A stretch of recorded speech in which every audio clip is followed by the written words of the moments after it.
Irmãos, a paz do Senhor. Nessa oportunidade, vamos estar estudando a lição número 12 da nossa revista da Escola Dominical, a revista Crescendo na Verdade, cujo tema é Por quê? Número 55, Jovens e Adultos, editada pelo CTMIT. E nós vamos tratar de mais uma pergunta. E a pergunta ela foi feita pelo jeito tirando de dentro de um versículo da Bíblia. E nós vamos responder então no contexto em que o versículo está. Diz a pergunta: por que os dons espirituais são dados sem arrependimento? Isso é o nosso texto-chave e é o versículo de Romanos 11, versículo 29. Porque os dons e a vocação de Deus são sem arrependimento. A verdade teológica vai nos já remeter para o contexto desse trecho onde foi tirada a pergunta. A promessa de Deus feita a Abraão foi incondicional e será fielmente cumprida. Nós vamos passar para a leitura semanal que vão embasar o que o apóstolo Paulo está dizendo nesse trecho da palavra onde ele está discursando sobre Israel.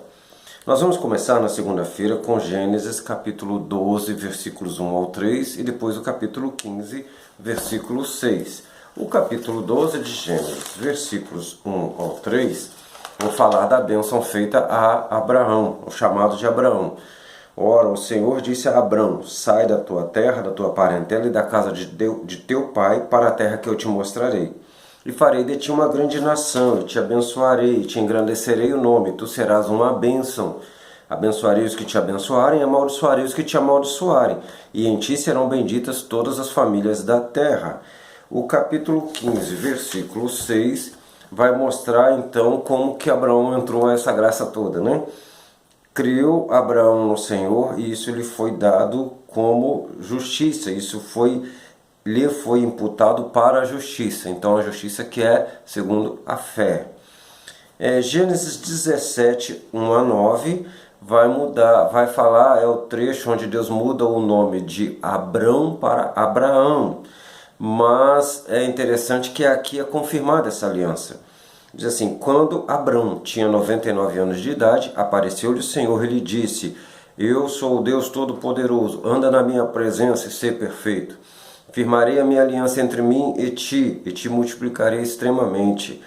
Então caiu Abrão sobre o seu rosto e falou Deus com ele, dizendo: quanto a mim, é esta minha aliança contigo, serás pai de muitas nações. Não mais te chamarás Abrão, mas Abraão será o teu nome, pois por pai de muitas nações te tenho posto. Far-te-ei frutificar sobremaneira, de ti farei nações e reis sairão de ti. Estabelecerei a minha aliança entre mim e ti e a tua descendência depois de ti em tuas gerações como aliança perpétua, para ser o teu Deus e da tua descendência depois de ti. Darei a ti e a tua descendência depois de ti a terra das tuas peregrinações, toda a terra de Canaã em perpétua possessão, e serei o seu Deus. Disse mais Deus a Abraão: quanto a ti, guardarás a minha aliança, tu e tua descendência depois de ti, nas suas gerações. 2 Samuel 7, 8 a 17, agora nós vamos para a aliança davídica. Agora Deus falando com Davi. Diz assim: agora, pois, assim dirás ao meu servo Davi: assim diz o Senhor dos Exércitos: eu te tomei da malhada, de trás das ovelhas, para que fosses príncipe sobre o meu povo, sobre Israel.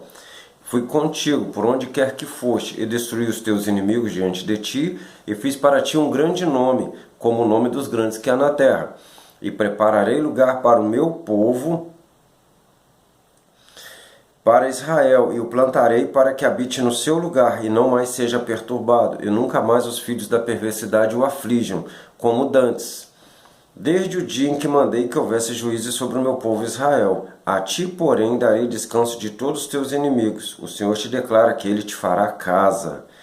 Quando os teus dias forem completos e vierem a dormir com os teus pais, então farei levantar de ti o teu descendente que sair das suas entranhas, estabelecerei o seu reino. Este edificará uma casa ao meu nome, estabelecerei o trono do seu reino para sempre. Eu lhe serei por pai e ele me será por filho. Se vier a fazer o que é errado, castigá-lo-ei com varas de homens e com açoites de filhos de homens. Mas a minha benignidade não retirarei dele, como a retirei de Saul, a quem tirei de diante de mim. Porém a tua casa e o teu reino serão firmados para sempre diante de mim, o teu trono será estabelecido para sempre.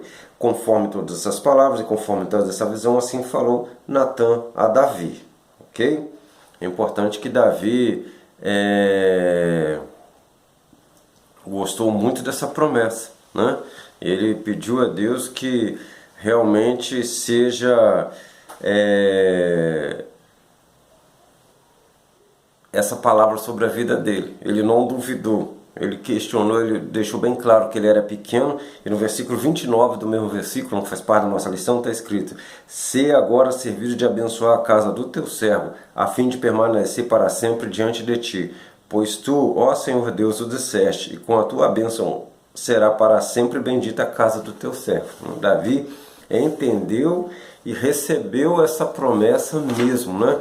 Ele apelou para a fidelidade de Deus e disse: "Então, Senhor, segundo a tua fidelidade, cumpre isso na vida do teu servo." Romanos 11, versículos 13 ao 21, Paulo já está discursando sobre Israel, tá? Ele já está falando sobre o povo israelita nos capítulos 9 a 21. Nós vamos ver no decorrer da explicação da lição. Por enquanto, nós vamos só ler o trecho para facilitar o entendimento. Todas essas leituras semanais fazem parte do entendimento da lição, por onde o autor, o comentarista, passou para afirmar o que está afirmado aí no contexto da lição. Diz assim: "Convosco falo, gentios, e enquanto for apóstolo dos gentios, glorificarei o meu ministério, para ver se de alguma maneira posso incitar aos ciúmes da minha carne e salvar alguns deles. Pois se a sua rejeição é a reconciliação do mundo, qual será a sua admissão, senão a vida dentre os mortos? E se as primícias são santas, também a massa o é. Se a raiz é santa, também os ramos o são. Se alguns dos ramos foram quebrados, e tu, sendo zambujeiro, foste enxertado no lugar deles, e feito participante da raiz e da seiva da oliveira, não te glorie contra os ramos. Se contra eles te gloriares, considera isto: não és tu que sustenta a raiz, mas a raiz é ti. Dirás, pois, os ramos foram quebrados para que eu fosse enxertado. Está bem, pela sua incredulidade foram quebrados, e tu estás em pé, pela fé. Não te ensoberbeças, mas teme. Pois se Deus não poupou os ramos naturais, temos que não poupe também a ti." E na sequência, para a leitura de sexta-feira, Romanos agora 11 também, 22 a 26. E começa com um dos versículos que deve nos chamar maior atenção para a leitura bíblica, né? Para a nossa vida, que é o versículo 22. "Considera, pois, a bondade e a severidade de Deus. Para os que caíram, severidade, mas para contigo, a bondade de Deus. Se permaneceres na sua bondade, de outro modo, também tu serás cortado. Também eles, se não permanecerem na incredulidade, serão enxertados, pois poderoso é Deus para os tornar a enxertar. Se tu foste cortado do natural zambujeiro e contra a natureza enxertado na oliveira, quanto mais esses que são naturais serão enxertados na sua própria oliveira. Não quero, irmãos, que ignoreis este segredo, para que não presumais de vós mesmos, que o endurecimento veio em parte a Israel, até que a plenitude dos gentios haja entrado. E assim todo Israel será salvo, como está escrito: de Sião virá o libertador, e desviará de Jacó as impiedades." Também nós vamos ler 1 Coríntios 10, um dos meus trechos favoritos da Bíblia, capítulo 10, versículos 11 ao 13. "Tudo isso lhes aconteceu", falando com relação a Israel, "como exemplos ou figuras, e essas coisas estão escritas para aviso nosso, para quem já são chegados os fins dos séculos. Aquele, pois, que pensa estar em pé, cuida para que não caia. Não veio sobre vós tentação, senão humana. E fiel é Deus, que não vos deixará tentar acima do que podeis resistir. Antes, com a tentação, dará também um escape, para que a possais suportar." Ok?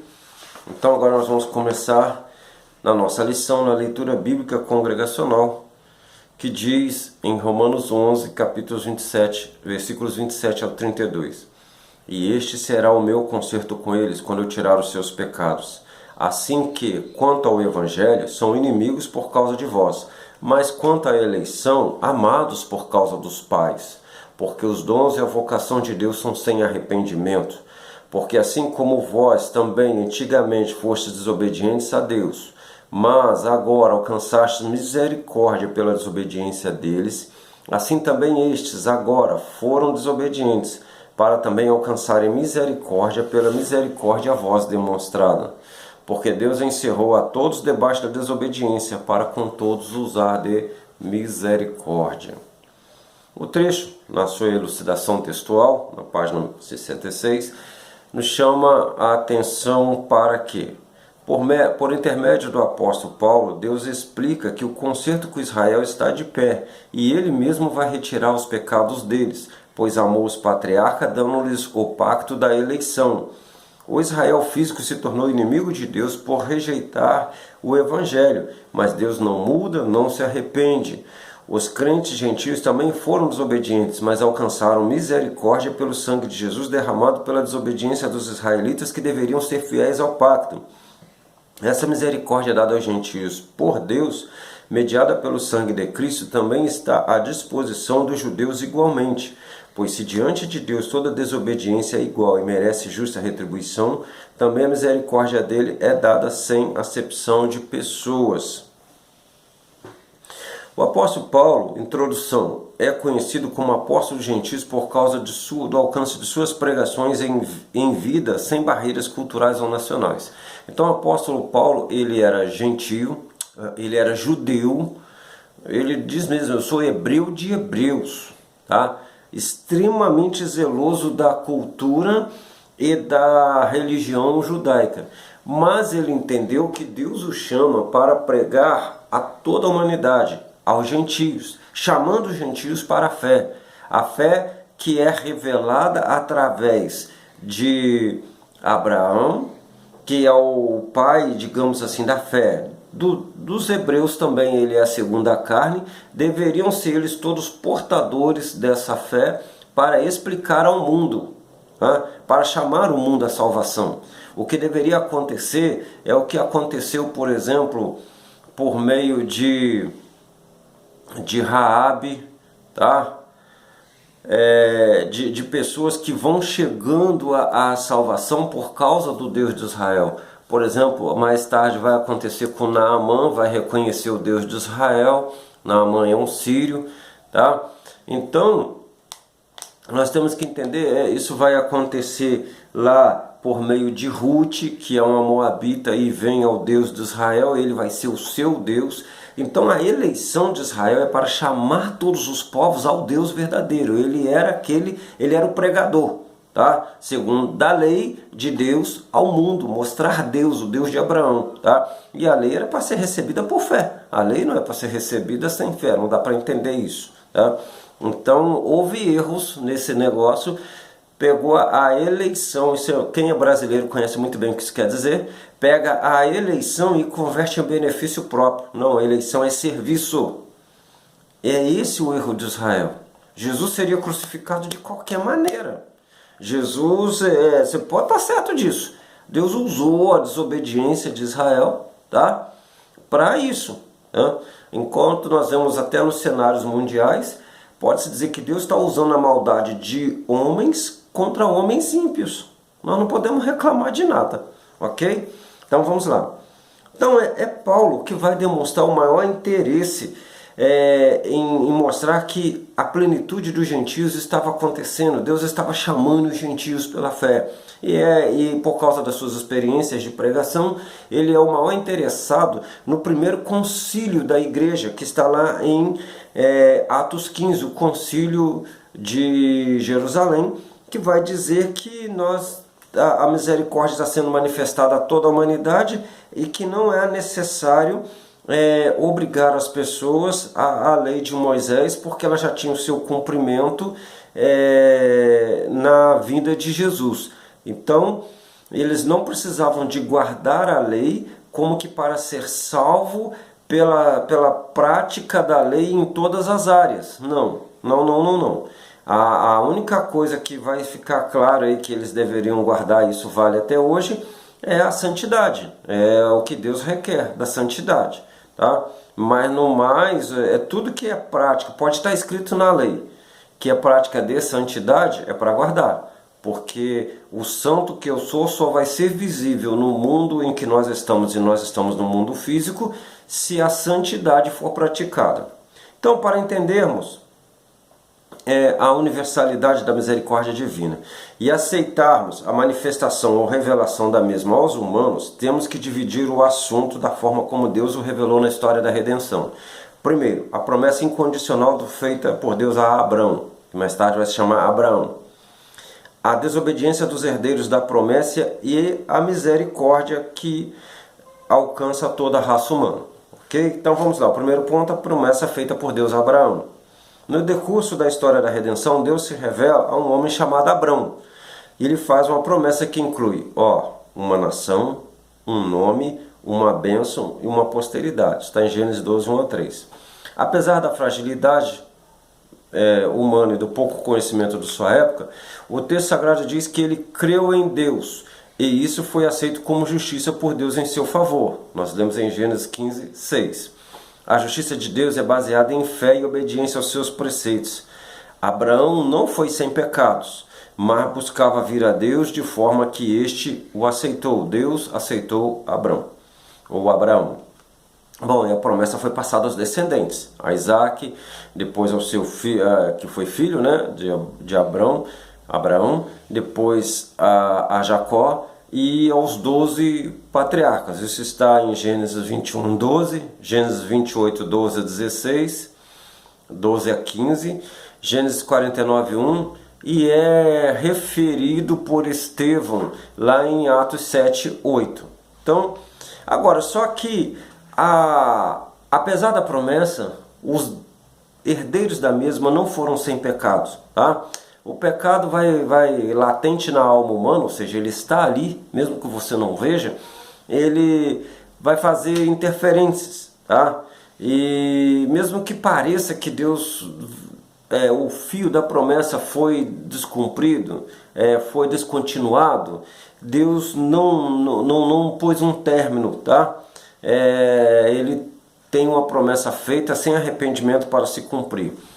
E tem textos aí na revista muito interessantes: Deuteronômio 32, 40, Isaías 51, 6, Malaquias 3, 6, Hebreus 13, 8 e Tiago 1, 17, que mostram que Deus diz que ele não muda, não tem sombra de variação nele. Ele falou, ele vai fazer cumprir a sua palavra. Então, nós vamos ver então mais na frente, na promessa feita a Davi, como esse princípio vai operar. Deus chama Davi de um estado de muita simplicidade para estar acima, o homem mais importante agora do seu país, como rei, e ele faz promessa de que isso duraria para sempre. Isso nós lemos em 2 Samuel 7, de 8 a 17.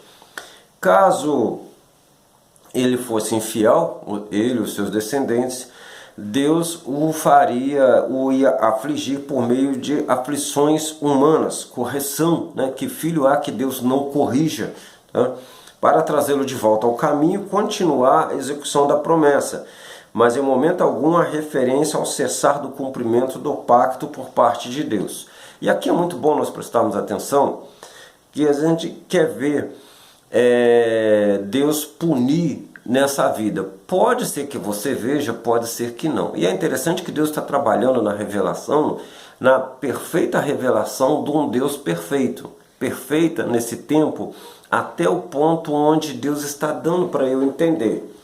Então a revelação de Deus, ela é perfeita dentro do plano de Deus em se revelar agora à raça humana. Cuidado para não colocar a culpa nas pessoas que Deus usou e não receber a revelação. Porque a revelação de Deus é a revelação de Deus. Os veículos que Deus pode usar podem ser difíceis de entender, como foi, por exemplo, Abraão com seus pecados, Jacó com seus pecados. Os juízes, no tempo dos juízes então, santo Deus, como que Deus pode usar homens tão imperfeitos como foram os juízes?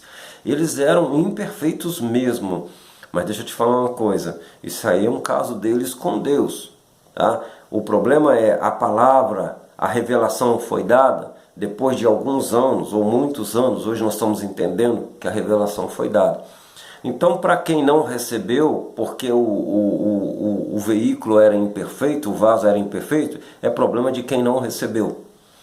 Nós temos que entender que o que Deus está dando, Ele está dando, está fazendo ir adiante, Ele vai cumprir o seu propósito. E guarda uma coisa na sua cabeça: Deus sempre vai ter alguém que ouve o que Ele está falando.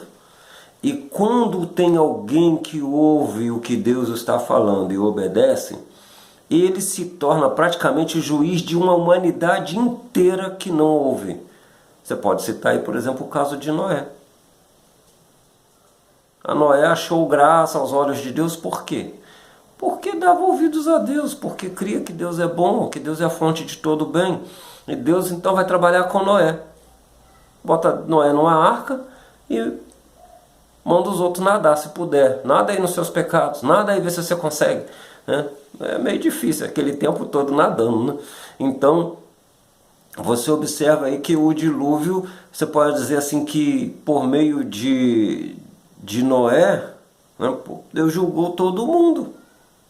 Então, sempre vai ter alguém. Sempre vai ter alguém.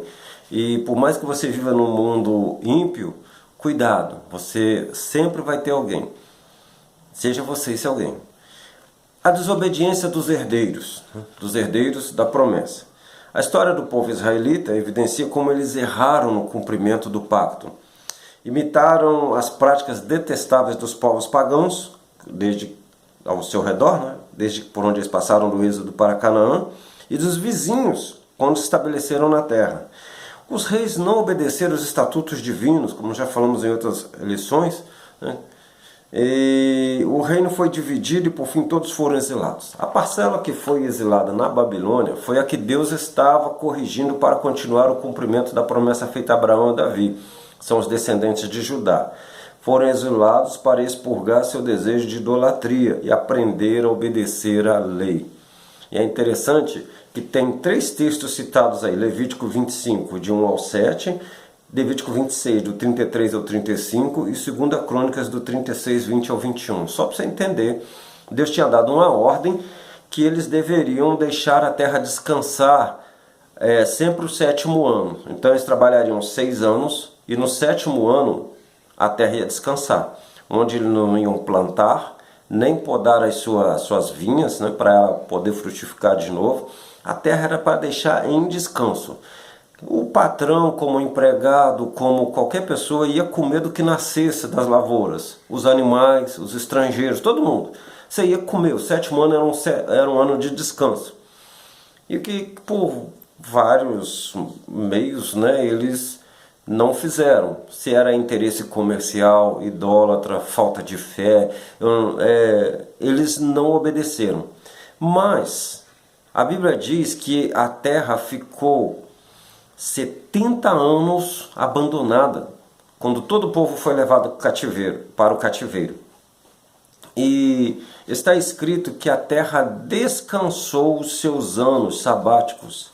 70 anos, a Bíblia, nesses versículos que eu citei para vocês, Deus diz que todos aqueles anos que eles roubaram, que era para deixar a terra descansar, eles não deixaram. Deus fez a terra, Deus deu de descanso para a terra agora tudo de uma vez. Ao invés de passar 6, descansar um, passar mais 6, descansar outro, passar mais 6, descansar outro, Deus agora juntou tudo de uma vez só. A conta de Deus deu 70 anos. 70 anos a terra lá abandonada descansando. Então, olha como que Deus é perfeito nos seus caminhos. Quando Ele fala, faz o que eu estou mandando, tudo é dele. Uma vez eu estava lendo um autor, ele diz que Adão não poderia comer uma fruta sequer do jardim do Éden. Moralmente não poderia, se Deus não desse. Por isso que Deus, quando Ele dá a vida a Adão, Ele fala, ó, de todas as árvores que estão aí, vocês podem comer, vão ser para vocês como mantimento, né?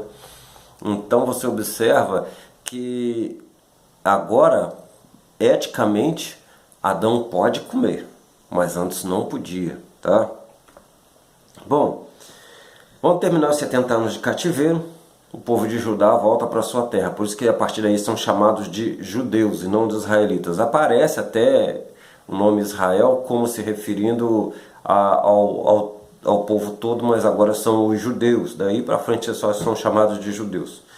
Bom, então agora o cumprimento vai entrar, o cumprimento da promessa de Abraão vai entrar numa nova fase, tá, onde é mais enfatizada a promessa feita a Davi, que é um desdobramento da primeira. Aprenderam a duras penas a não serem idólatras. Eles foram por causa da idolatria no cativeiro babilônico e agora eles aprenderam que não pode ser idólatra. Mas é interessante que quando a dureza está no coração, eles não aprenderam a amar a Deus, como é ordenado em Deuteronômio 6,5. Não aprenderam. E eles se tornaram obstinados, porque eles inventaram a partir da lei que foi dada a Deus por Deus por causa de uma eleição, eles passaram a usar essa lei de uma forma mecânica, obedecendo porque não tinha força para desobedecer, mas também deixando bem claro que eles não amavam a Deus, né? Então, disso tudo vai dar a rejeição a Jesus, uma teimosia em receber a Jesus. Alguns vão dizer que talvez por medo de estarem sendo idólatras novamente, já que Jesus se dizia filho de Deus, né, um com Deus. Então, mas eles também não tinham como discernir porque eles não amavam o verdadeiro Deus e jamais iam entender quando o verdadeiro Deus estivesse ali diante deles. Mesmo que os seus profetas tivessem falado, olha, e sereis ensinados pelo Senhor. Ali estava Deus ensinando e eles não aprendiam. Puxa vida, né? Então, não adianta saber a letra da Escritura se você não a receber por amor ao pecado e não a Deus acima de todas as coisas. 1 João 1, versículos 9 e 10, João 3, 19, João 12, 42 e 43.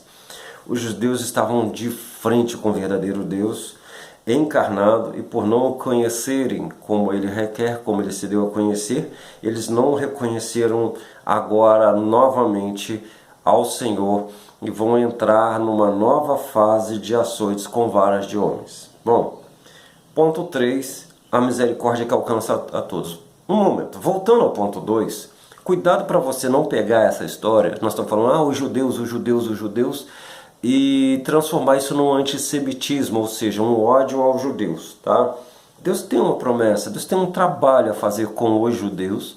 É claro que ele vai trabalhar com um remanescente fiel, que vai reconhecer Jesus, inclusive como o Senhor da nação deles. Isso é um desdobramento da história que vai remeter aí para um fim dos tempos que pode estar hoje, né? Nós estamos falando em 2020, pode ser que esteja muito perto de nós, porque hoje, no dia que nós estamos fazendo essa lição, eles ainda não reconhecem como nação. Muitos judeus têm vindo a Jesus, recebido a Jesus como seu verdadeiro Messias, que estava prometido, e eles foram... Agora você nem pode mais chamá-los de judeus. Hoje eles são para ser chamados de igreja, apesar de serem judeus também, segundo a carne. Mas são igreja, e estão no plano de Deus para a igreja.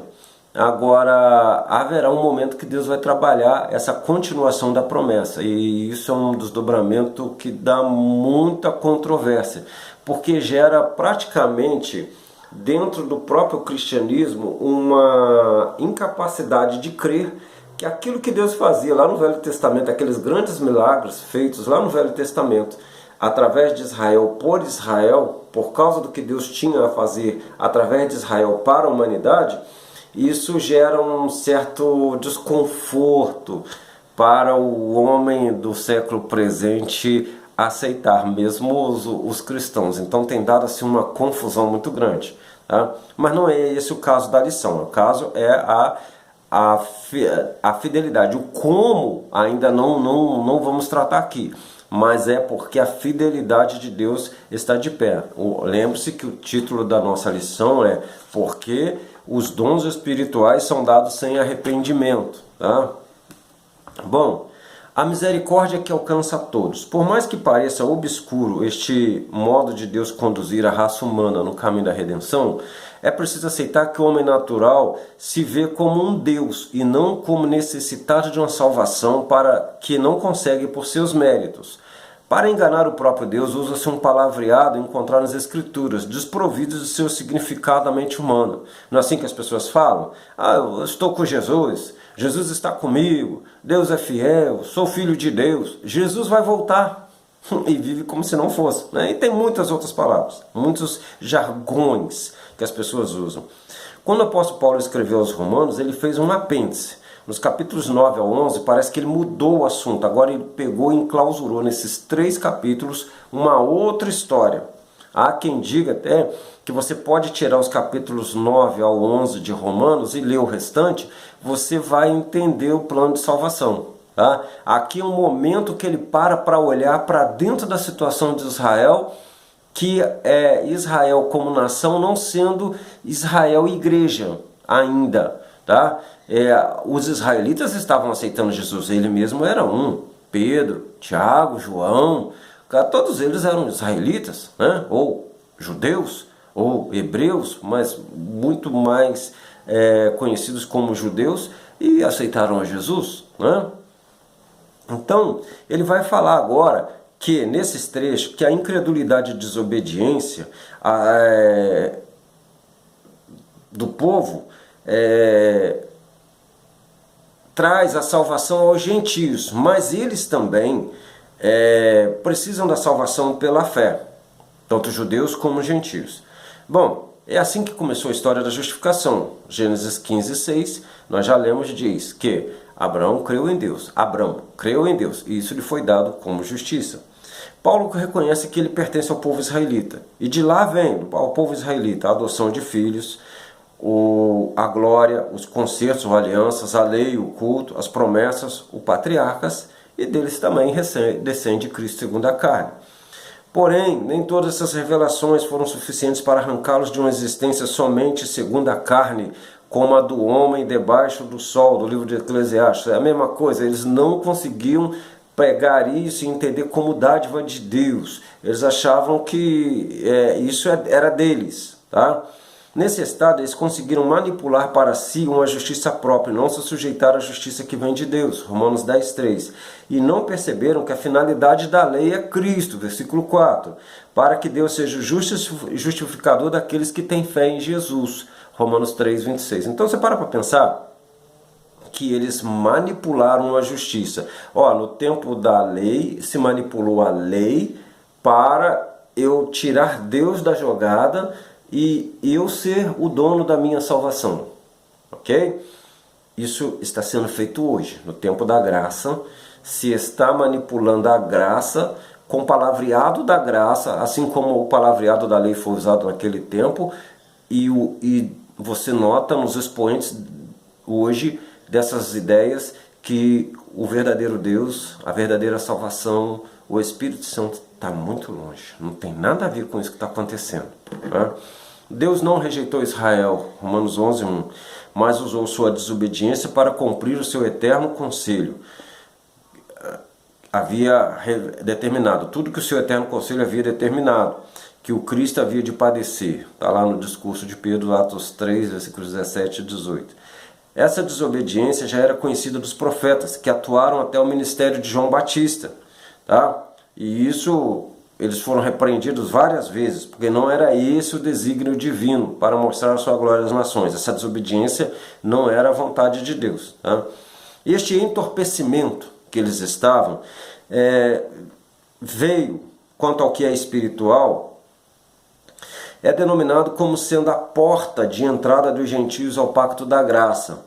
Esta porta se abriu quando os judeus imolaram o Cordeiro de Deus que tira o pecado do mundo, para que se cumprisse o princípio de que sem sangue não há remissão de pecados. Então Deus usou a desobediência deles e fez cumprir sua palavra. Olha o problema do desobediente, né? Tem desobediente que acha que Deus está fazendo, rapaz, Deus está fazendo. Não, Deus está cumprindo a palavra dele e está usando você.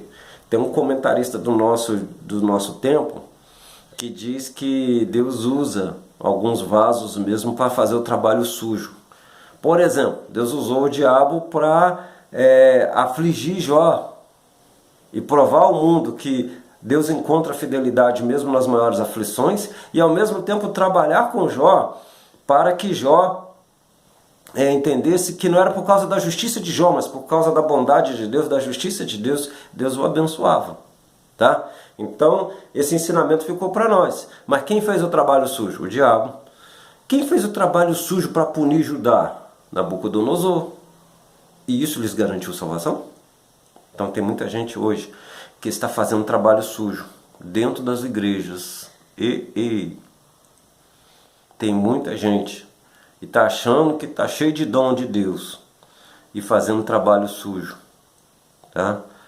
Para que aqueles que são fiéis se evidenciem. E a evidência da fidelidade muitas das vezes é em sofrimento, em choro, em pranto, em tristeza, por ver tanta injustiça. Aqueles que têm fome e sede de justiça serão fartos. Serão fartos. Hoje espiritualmente ainda não chegou a hora, mas vai chegar quando será completo. Tá? Espiritual e fisicamente a justiça presente. Tá? Então, cuidado com isso. Cuidado com isso. Tá? Para não mudar o que Deus falou e fazer coisas que Deus não mandou fazer. Bom, vamos lá. Nessa atitude de matar a Jesus, é dito que os judeus são como ramos quebrados, arrancados da oliveira. A promessa feita a Abraão e materializada na nação de Israel, que é a oliveira. E os gentios são enxertados nessa oliveira, apesar de serem chamados de árvore infrutífera, que são os zambujeiros. A gente chama de broto, aquilo que não dá fruto. Dá até folha bonita, mas fruto não dá. Este fato tem que ser tratado com muito carinho em direção do Espírito Santo para entendermos que, por mais ignorante que tenham sido as mentes dos participantes e por mais cruel que tenha sido a cena da crucificação de Jesus, eles estavam derramando o sangue de sua própria redenção, fazendo trabalho sujo, mas era o trabalho de Deus. Deus diz que o Cordeiro havia sido morto antes da fundação do mundo, mas manifestado nesse tempo presente por amor de nós. Então o que estava sendo feito é o que? O Cordeiro que havia sido imolado antes da fundação do mundo, vamos falar assim, espiritualmente, estava na mente de Deus. Ele foi manifestado naquele tempo. Então o propósito de Deus foi feito. O Cordeiro imaculado e imolado no tempo, no plano físico. Mas isso trouxe salvação. Por causa de ter feito esse trabalho para Deus, trouxe salvação para os que estavam fazendo? Se eles não se arrependeram, não. O fato de fazer o trabalho não nos trouxe. Olha a confusão quando alguém pensa que fazer o que ter dom de Deus, isso não é sem arrependimento da parte de Deus, e esquece. E esquece que você pode estar participando do plano de redenção, mas estando fora. Sabe? É igual aquela pessoa que trabalha para construir um edifício, por exemplo, para o poder público, por exemplo, uma delegacia da Polícia Federal, e depois que ela está pronta ele não pode entrar nela. Tá? Porque lá só vai entrar os funcionários designados para aquele serviço que é um serviço à parte da área de construção. Então cuidado. Cuidado e muito cuidado. Tem gente achando que pode brincar, né, com a eleição de Deus. E foi o que aconteceu com Israel. Tá? Sem aquele ato, nem o melhor judeu ou o melhor gentio, ou seja, a crucificação de Jesus, seriam libertos do pecado para matar. Está lá Romanos 6,23. Por isso é dito que, quanto ao evangelho, os judeus são inimigos, mas quanto à eleição, são amados. Tanto quanto os gentios, se entendemos que a eleição é um estado a que se tem acesso a partir da salvação pela graça mediante a fé em Jesus e que está aberta a todos. Um novo período então é inaugurado, Romanos 11:25, um período agora da igreja, um período da graça manifestada a todos os gentios, onde a salvação é oferecida gratuitamente a todos, sem distinção étnica, e nunca houve intenção de Deus em salvação étnica. Isso é coisa inventada pelos descendentes de Abraão. Não foi intenção de Deus. Ele foi eleito para manifestar Deus ao mundo e não para ser o dono da salvação. Uma vez que a entrada é pela fé no Deus Filho, que tira os pecados, Romanos 11:27, Colossenses 1:4, que fazem divisão né, os pecados entre os seres humanos e Deus, está lá em Isaías 59:2. O assunto é tão acima do imaginário, tá, humano, que Paulo só consegue explicar o que lhe é revelado assim. Deus colocou todos debaixo da desobediência, judeus e gentios, para dar livremente sua misericórdia a todos, judeus e gentios. Romanos 11:32. Após isso, Paulo prorrompe num louvor que expressa o quanto a sabedoria de Deus é superior à humana. Romanos 11:33 ao 36. Ele para a explicação dele, tá? Ele simplesmente para e começa a falar: ó, profundidade das riquezas, tanto da sabedoria como da ciência de Deus. Quão insondáveis são os seus juízos e quão inescrutáveis os seus caminhos. Quem compreendeu a mente do Senhor? Ou quem foi seu conselheiro? Ou quem lhe deu primeiro a ele, para que lhe seja recompensado? Porque dele, por ele, para ele são todas as coisas. Glória, pois, a ele eternamente. Amém. Então Paulo ele simplesmente falou: eu não consigo explicar nada mais. Foi me dado até aí e é assim que eu consigo trazer para as explicações humanas. Tem muita coisa aqui da parte de Deus que você só consegue explicar até o nível da palavra humana, que é o entendimento humano. Mas não fique triste por isso, é suficiente para a salvação e para ter comunhão com Deus, tá? Basta crer, receber, praticar, ok?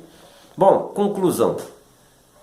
Quanto aos dons espirituais, tais como os conhecemos e experimentamos na vida cristã hoje, são dados aos crentes como a eleição de Israel foi dada? Como explicar isso?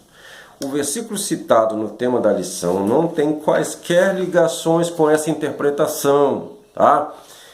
Romanos 11:29 não é isso que está dizendo. Eu estou falando nesse assunto porque foi feita a pergunta, mas a gente sabe de onde essa pergunta vem.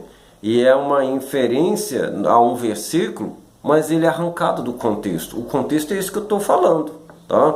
Agora olha só, isso é um erro do pentecostalismo baseado em experiências pessoais e não nas escrituras sagradas.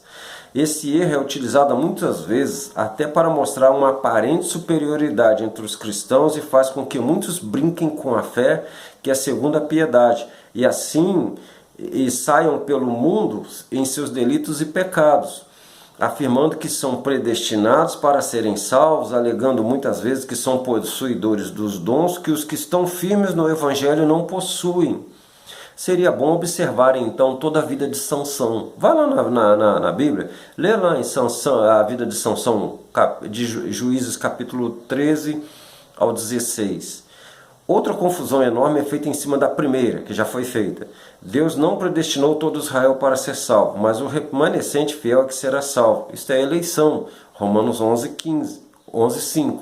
Então, Deus tem um tratado para o cumprimento da promessa a Israel como nação, assim, de uma forma avassaladora, e é com o remanescente, que nós ainda não ousamos bater o martelo como que vai ser, mas com certeza Deus tem. Essa ideia de que é tudo só no espiritual, isso beira o antigo gnosticismo. Cuidado aí com isso, tá? Deus tem coisas ainda muito superiores à nossa mente para manifestar. E não vai ser só na glória, não. Tem coisa que ainda vai acontecer e é bom ir preparando o seu modo de ver as coisas, porque elas estão agora se desenvolvendo muito mais rápido do que em séculos anteriores. Vale a observação de que as coisas que aconteceram ao povo de Israel foram escritas para nos avisar neste fim dos séculos, uma vez que somos tentados com coisas humanas como eles foram e caíram. Está em 1 Coríntios 10, 11 ao 13. Então é muito bom nós observarmos isso aí, irmãos. Não pensando de outra forma sobre dons espirituais, cuidado. Tem muita coisa que se fala aí que Deus toma, que Deus faz e acontece. Por exemplo, com relação a dízimos e ofertas, que Deus vai fazer você ficar pobre, que isso, que aquilo. E é assim, tem muita confusão, tá? Que as pessoas fazem porque eles querem transformar a graça numa forma prática de continuar recebendo bênção de uma forma superior, mística, e fazer o que querem da vida, quando na verdade Deus trabalha para aqueles que trabalham para Ele, para aqueles que confiam nele e fazem o seu serviço.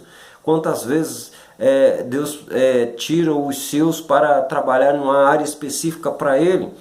E então Deus cuida. Agora, cuidado para não pensar que isso é uma forma como você pode manipular Deus para você não querer fazer o que tem que ser feito na vida humana normal. Nós temos muito cuidado. E essas histórias são muito tiradas, né, de 1 Coríntios capítulo 12, versículos 4, capítulo 12 e 13, tá?